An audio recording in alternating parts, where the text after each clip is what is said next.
Hi and welcome back to Stuff About Tutorials. In today's video, we are going to talk about on how you can turn on dark mode on Slack. Maybe you wanted to use dark mode on Slack but you don't know how.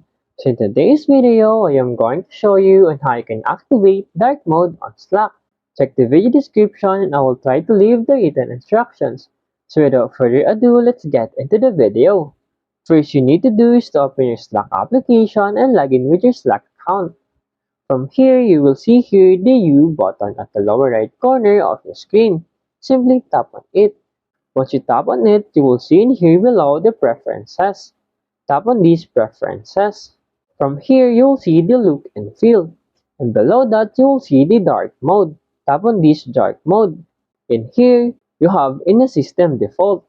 You can also turn off or turn on. Tap on this turn on button to activate the dark mode. There you go. If you wanted to know on how you can activate dark mode on Slack, that is the easiest way I know how. If you know another way on how you can turn on dark mode on Slack, leave a comment below. Also, be sure to subscribe for more videos.